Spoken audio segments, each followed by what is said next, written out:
It looks like Joe Biden is waging a war on U.S. energy.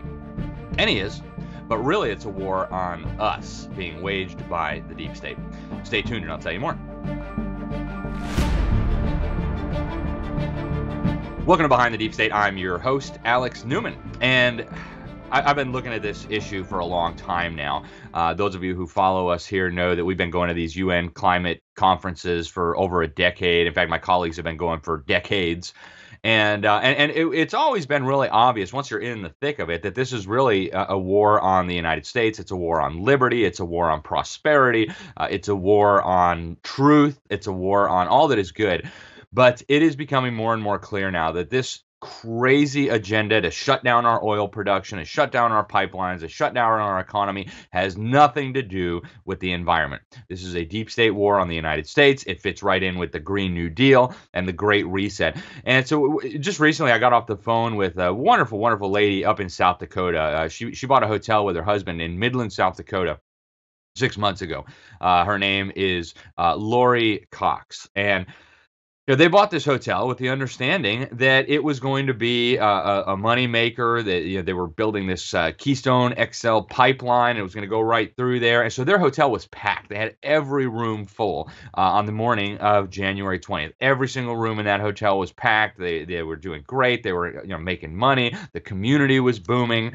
And then with the flick of a pen, boom, it was all over. And the hotel was empty by the end of that day.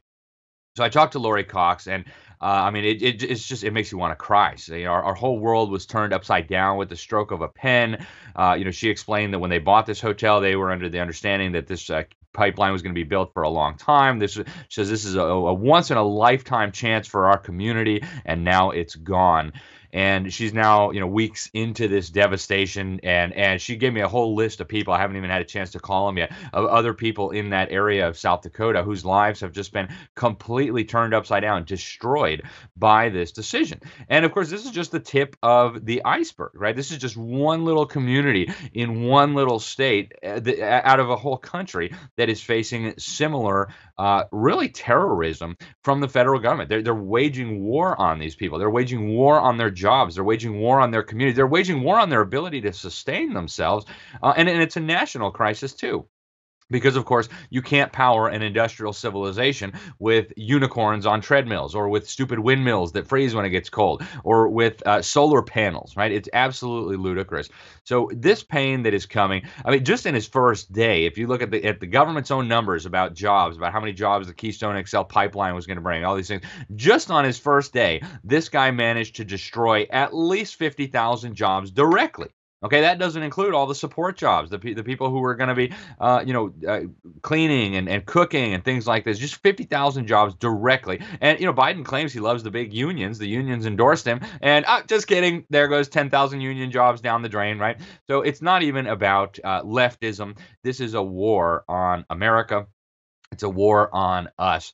And that was just the first day, right? It's gotten more and more extreme.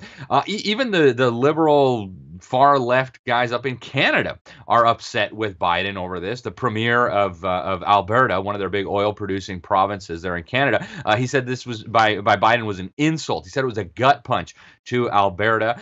Even the mini Castro of the North, Justin Trudeau, said that this was a disappointment, which is kind of an understatement. If you listen to what our lawmakers have been saying, they're saying that this is going to rob American workers of good-paying jobs. It's going to make us dependent on dictatorships, right? Why do you think the Russians were so pleased? Why do you think the Middle Eastern dictators, the Venezuelan regime, were so pleased? Because they know that's going to end up resulting in more oil imports and more billions transferred from the American people over to third world dictatorships that have enslaved and impoverished their people.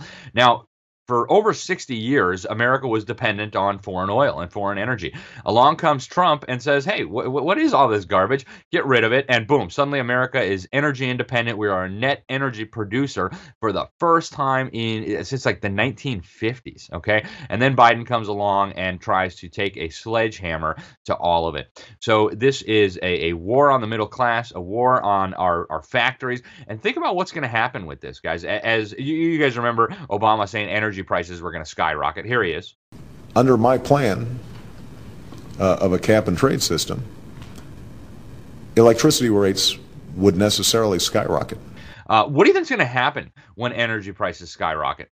Do you think a factory owner in America who's just got a real thin profit margin manufacturing something that he's producing for Americans and exporting overseas, do you think he's going to be able to survive skyrocketing electricity prices? Of course not, right? What's he going to do? Well, he's going to ship his factory over to China. He's going to ship his factory to Mexico. He's going to ship his factory to Pakistan because he can actually afford to do business there. And, you know, they say the windmills are going to save us, right? The windmills and the solar power, the solar panels are going to save us.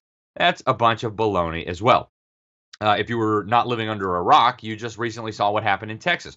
Those horrifying bird-chopping, environment-destroying windmills that were supposed to save us from global warming ended up freezing in the record cold temperatures that weren't supposed to happen. Right? I've been reading these UN clown show reports for at least a decade, and they have been shrieking about how there was going to be no more snow, and winters were going to be so mild, and our kids were never going to see snow again, and oh, so terrible. Now they're trying to claim that this crazy record-breaking cold was global warming, and so how could we have ever known that we needed to prepare our windmills for record-breaking cold?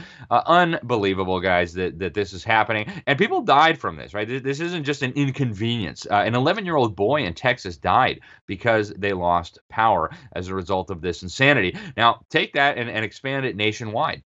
That's what's coming, right? If you look at these executive orders that Biden signed, shutting down all the oil drilling and the oil exploration on federal lands, right? If you look at what the effect of this is going to be, it is going to be absolutely devastating, okay? And keep in mind, too, that we're not just using oil to power our transportation, to power our farms, to power our energy supply.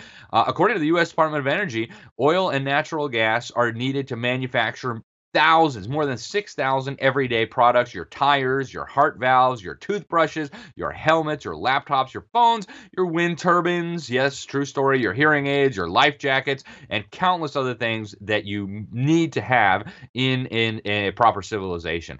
So let's look at some of the effects of this. New Mexico, big-time Democrat state. You know, they love the Democrats. One of the poorest states in the union, incidentally. Well, Biden's imperial decrees declaring that we can't have any more oil and gas leases on federal land, that's going to cost the state of New Mexico 60,000 jobs just in the first year. To put that in perspective, that's about 7% of the state's workforce. Poof! Gone, right? Oh, but Biden loves jobs. Biden loves the working man. Yeah, right.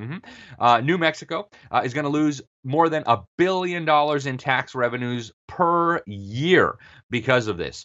Data from the American Petroleum Institute shows. Okay, let that sink in, guys. That's the money they use to pay for brainwashing kids in public schools. That's the money they use to build roads. That's the money they use to give health care to people who don't have it. That's the money they use to bring in illegal immigrants and give them free stuff. Okay, so all that is going to be vaporized. We'll have to borrow more money from China to be able to brainwash the kids in public schools. Funny how that works, isn't it? Other states that are going to be devastated by these imperial decrees are Wyoming, North Dakota, Colorado, Oklahoma, Louisiana. Just in that Gulf Coast region there, they say they're going to lose 50,000 jobs and $100 million in tax revenue just by next year. Okay, as a result of these crazy decrees. And the offshore energy, the offshore industry in Louisiana, just to put that in perspective, supports hundreds of thousands of jobs and contributes about $7 billion to the state's tax revenue. Okay, this is going to be a cataclysm, guys. And, you know, you're noticing it when you go to the gas station. And if you're lucky enough to be a real rich person and you don't care that gas prices are up 60 cents, 80 cents, $1 per gallon, imagine if you're a poor person. Imagine if you're making minimum wage. Imagine if you are living on a fixed income and you're a senior and you're depending on your Social Security check and the little measly retirement check you're getting. What does that do to you then, right? Well, I guess I won't go visit my grandkids this year. I guess I won't be investing any money, right? This is going to be devastating, guys. This is going to be absolutely devastating. And if you think that this is going to protect us from global warming, you obviously are not a regular reader of The New American. You obviously need to brush up on the science. The gas you exhale, CO2, is not poison. It's not pollution. It's not driving catastrophic global warming. That was a ruse all along. Now, even this whole thing about the green energy is a fraud. There was a wonderful video. I want to encourage you to go check it out, done by Prager University. It was produced by a guy called Mark Mills. He's a senior fellow at the Manhattan Institute. their 5-minute video on green energy, and just some of the statistics that he's got, guys, are just unbelievable, right? To produce one electric car battery, right? All these goobers think we're going to save the world with electric cars. One electric car battery requires digging up and processing more than 250 tons of earth. Okay, to produce one wind farm requires 30,000 tons of iron ore and 50,000 tons of concrete, not including nearly 1,000 tons of plastic. Okay, that's just the start, guys. And as you go on and as you learn about this silly green energy, you realize not only will it never power our society, it will destroy our environment and our birds. Okay, and guess what? Biden says, "Oh yeah," all the fact checkers, all the fake fact checking services say, "Oh yeah, I guess it's kind of true that Biden is destroying jobs," but it's false because Biden is creating jobs in green energy and making green jobs. Right, we're going to make solar panels and windmills and unicorns. Turns out that's a lie too. Guess who makes the solar panels and the windmills? Mostly Communist China. Okay, guess who has all the rare earth minerals that we need to be able to make the green energy garbage? Oh, Communist China. And that is why, if you guys remember Van Jones, Obama's watermelon green energy czar, and I call him watermelon because he's green on the outside, he's red on the inside. He was Obama's green energy job, or a green energy czar, green job czar. And then he had to resign because turns out he had done a bunch of interviews in his life admitting that he was a proud communist Maoist revolutionary who was just putting on a suit and tie to look respectable while he pursued his evil communist revolution. Okay, guys, this is going to kill us. Now, the Green New Deal is all a big part of this. And originally they said, "Oh no, that's just extreme. We don't support that." Well, if you go to Biden's campaign website, this is still up. It was last time I looked. It says Biden believes the Green New Deal is a crucial framework for meeting the climate challenges we face. Okay, so Biden likes the Green New Deal. That's interesting. What do we know about the Green New Deal? Well, we know that it was first introduced in Congress in 2019, H.R. 109, and it was introduced by a coalition of 67 communists and socialists calling themselves Democrats. And among other absurdities, and this came straight from their documents, AOC, the lawmaker from New York, said that we need to eliminate air travel. And it was kind of funny because the legislator from Hawaii jumped on and was like, "Wait a minute, how do you get to Hawaii without air travel? You're going to take a train to Hawaii? You're going to take a submarine? Good luck with that," right? So we're going to eliminate air travel. We're going to eliminate steak, right? You got to get rid of cows because cows apparently emit methane. Oh my goodness, terrible cows. We're going to eliminate the use of hydrocarbons. Unbelievable, guys. They actually said we're going to eliminate all emissions of CO2. And of course, if you eliminate all emissions of CO2, that means you kill every person on the planet because every person on the planet emits about 2 pounds of CO2 each and every day that they are alive. And of course, the plants need that for breathing, for photosynthesis. And an FAQ released by AOC even said that under the Green New Deal, we are going to pay people who are unwilling to work. Right, which is a total contradiction of what the Bible says. If you don't work, you don't eat, unless you're poor, a widow, disabled, something like that. Okay, this is real serious, guys. They are talking about totally destroying our society. And don't take my word for it. One of the top environmentalists, one of the co-founders of Greenpeace, Dr. Patrick Moore, I interviewed him when I was up in Alberta, Canada, a couple years ago about this Green New Deal. And he said it was completely preposterous. He said it was a recipe for mass suicide. He called it the most ridiculous scenario I ever heard. Okay, listen to what he said about what it would do to the environment too. If we did it on a global level, it would result in the decimation of the human population from 7 odd billion down to who knows how few people. I mean, it would basically begin a process of cannibalization amongst the human species because the food could not be delivered to the stores in the middle of the cities anymore. How would this, even just that one point, the point that bothers me the most is if you eliminated fossil fuels, every tree in the world would be cut for fuel. There's no other source of heating and cooking once you eliminate fossil fuels.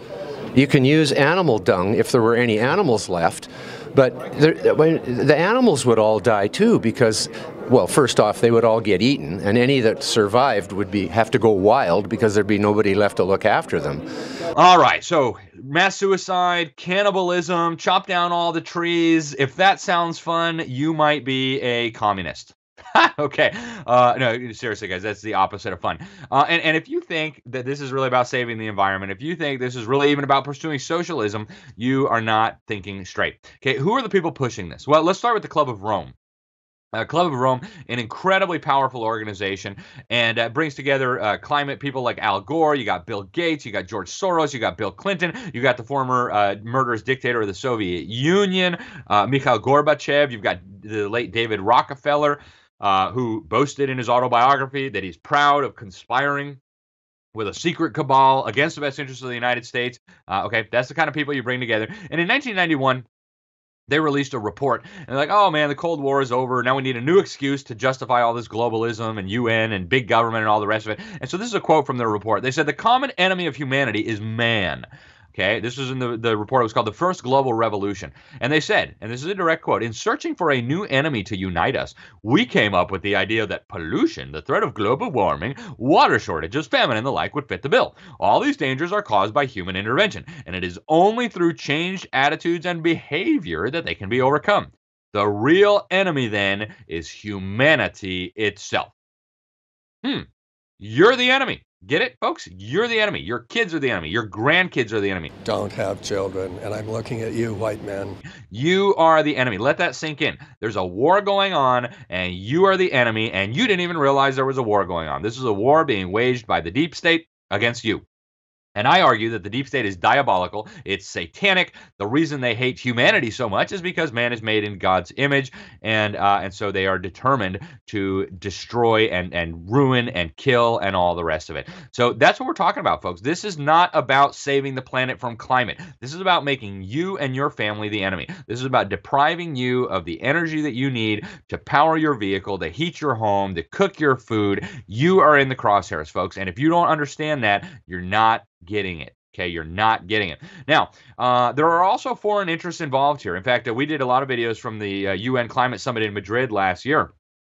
And what we found out through congressional investigations was that the former communist Russian government, the Kremlin, was funding astroturf groups in the United States that were demanding that we keep all our oil in the ground. This was going through, and according to the report that Congress released, the Russians, the Gazprom, the state-owned energy company, was funneling money to a shell company in Bermuda called Klein Limited. And then Klein Limited was sending that money to a foundation in the United States called the Sea Change Foundation. Then the Sea Change Foundation was giving it to the Sierra Club, the Climate Action Network, the League of Conservation Voters, and then all those naive these are mostly well-meaning people. They've just been duped into believing that the gas they exhale is pollution. And so then they run around and they lobby our Congress and they hold protests about how we need to keep all the energy in the ground. And Putin laughs all the way to the bank, right? They claim to be concerned about the Russians. If they were concerned about the Russians, they'd say, hey, let's become energy independent now. Let's help Europe become energy independent. But no. So we actually asked the Russians about this at the Madrid Climate Summit. Check out what they said. Hi, my name's Alex Newman. I'm with the New American Magazine. Yeah, nice to meet you. We're looking at this Climate Action Network. It's been receiving funding from the Sea Change Foundation, which we learned was getting money from the Kremlin going through a shell corporation in Bermuda called Klein Limited. The U.S. Congress said this in a report, and so we're just wondering, is there some kind of quid pro quo or anything like that going on? If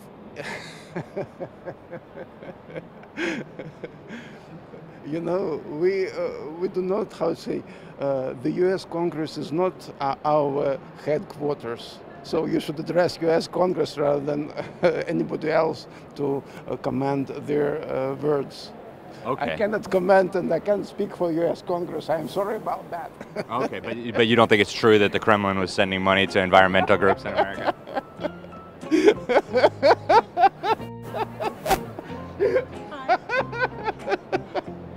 Well, very good.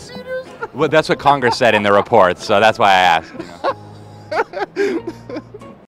Now, Communist China will also be a major beneficiary of this. Their agents actually were involved in getting the Obama administration to agree to all these crazy policies. In fact, we know this from documents. Okay, the Communist Chinese government reached out to the World Resources Institute, and then the World Resources Institute was working with Obama, and they didn't even have to register as a foreign agent, even though they should have. Okay, so this is major scandal, guys, major scandal. And all these silly green jobs, I already told you, they're going to be going over to Beijing. We are going to be trading energy independence, which we had achieved under Trump, for dependence on Middle Eastern dictators, the Venezuelan socialist dictatorship, and Russia and China. Funny how that works, right? We also know, according to the U.S. Senate in 2014, the U.S. Environment and Public Works Committee released this incredible report, and it's called The Chain of Environmental Command, How a Club of Billionaires and Their Foundations Control the Environmental Movement and Obama's EPA. And so this report talks about a billionaires club. You got the Rockefellers, the Bill Gateses of the world, the Soroses, the Tom Steyers, all these Club of Rome people, talking about working to quietly hijack control of the environmental movement and then use it and weaponize it to turn our government against us and to try to destroy not just our nation, but even our families, okay? This is a war, guys. This is a war. They're coming for you. They're coming for your family. They're coming for your country. And unless and until you realize that and start fighting back, they are going to defeat you. It's that simple. Okay. There are some people resisting. Now, the governor of Oklahoma, Governor Kevin Stitt, phenomenal executive order. He responded to Biden's imperial decrees with his own executive order. And he said that all these Biden decrees targeting energy are, quote, in contravention of Article 2, Section 2, and the 10th Amendment of the U.S. Constitution. They're also a threat to his state. And so he ordered all his state agencies to resist. He said state officials need to, quote, utilize all civil methods and lawful powers to protect Oklahoma's 10th Amendment powers and challenge any actions by the federal government that would seek to diminish or destroy Oklahoma's ability to encourage job growth and the responsible development of our natural resources within the energy industry. We need every state in America to do this, guys. America's founding fathers said nullification was the rightful remedy, so Biden can make all the imperial decrees he wants. He even said he doesn't know what he's signing, right? He's just putting stuff in front of him and he's signing it, his puppet masters. But we need, at the state level, our legislatures, our governors to say, nope, sorry, you are not the emperor, you are not the king, you are the president, you are bound by the Constitution, and our state is not bound by your silly imperial decrees, and we will not obey them. It's that simple. Folks, I'm Alex Newman. This is Behind the Deep State. Make sure you share this out there. YouTube, Facebook, they're trying to destroy us. Get it over to thenewamerican.com where you can find all these videos uncensored. You can share them. You can watch them. You can put them on disc. Do whatever you want. Help get the word out, guys. This is critical. We're in the fight for our country, for our families, and for our lives, and for our liberties. And if you don't get involved, the deep state's going to win.